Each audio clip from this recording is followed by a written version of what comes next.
On which hand do you keep which watch? Is a question I haven't really asked myself in the last months, maybe years.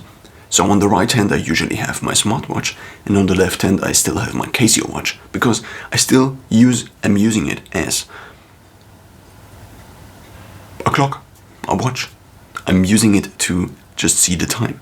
But what I now thought about is the fact that the buttons on a watch are usually on the right side.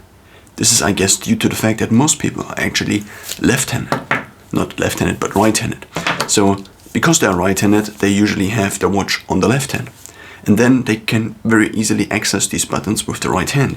Whereas, if I have the watch on the other hand, I basically disincentivize myself from using this watch, which also might be a good thing, because every time I need to use it, I need to do this motion, basically. And also for tracking, I actually realized that I forgot again and again to stop, for example, a bicycle workout after I actually stopped working out with the bicycle. So therefore, putting the smartwatch on the left hand just might be a better use of the left hand. So now, this leaves the right hand. And another benefit, potentially, of now having your actual watch that actually now displays your time on the right hand is the fact that the right hand for right-handed people is the one you move more, because you use it just more. So, for example, for brushing your teeth. So therefore, the right hand is the hand that you see more.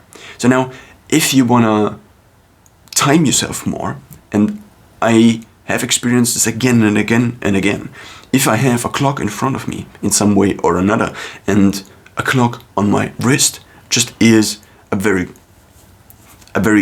visible clock, because it's with me all the time, and it's also waterproof, so therefore I don't have to take it off ever. Also, the fact that this lasted for the last 2 years, and it still has battery, whereas this doesn't even last for 6 hours. So now, due to this fact that I constantly have to save battery on here, I actually don't use the watch, mostly.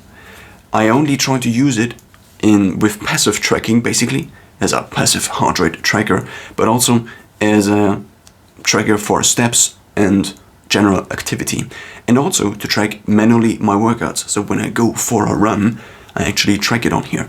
If I go to the gym, I actually track the gym session on here.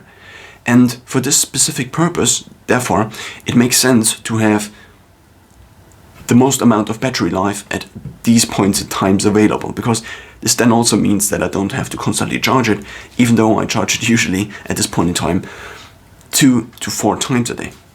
What I actually also realized is recently, the question popped up recently: what if I just turned this watch into flight mode? So this is actually a full-blown phone, you could say, and you can actually talk with this phone, call people with this phone. And now I've put it into flight mode, and this actually kind of solved the battery issue. Not really entirely, of course. The battery would still be better if it would be exchanged. So for reference, I bought this about a year ago.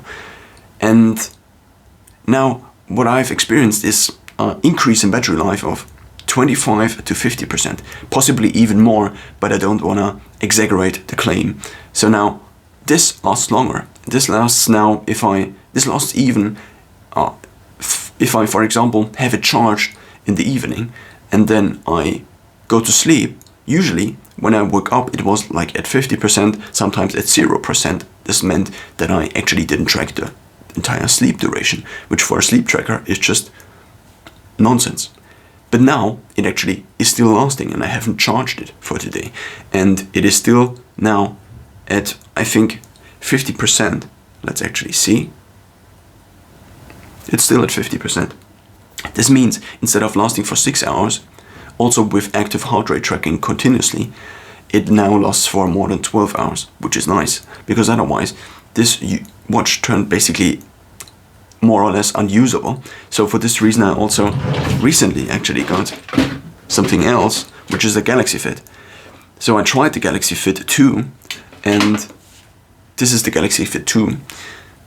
The main problem with this device is that the heart rate measurement is just not really good. So therefore, what I've experienced, for example, is that I just tracked it and then my heart rate just randomly peaked to 200, which doesn't make sense, since I usually don't have a heart rate of 200, even if I work out very intensely. So now, I already thought about adding this, but of course I don't want to have two devices on here. So now, the nice thing is that this now is kind of a more stable thing on my wrist, because I don't have to constantly take it off, and then also not track my steps. Because if I'm here, then I usually don't have my phone in my pocket, which otherwise would also act as a secondary step counter, because it also tracks your steps with Samsung have. So now, I think I will try this new thing here. Having the watch, the Galaxy watch, the smartwatch on the left hand, therefore being able to access these buttons.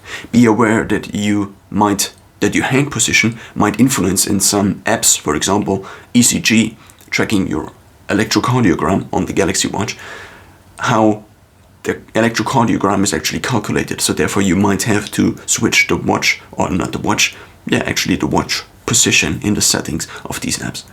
And now I have again this watch on the right. Of course, one thing also here to keep in mind is, not to keep in mind, but what I am currently realizing is the fact that this here is basically made for keeping it on the right hand, more or less, I think.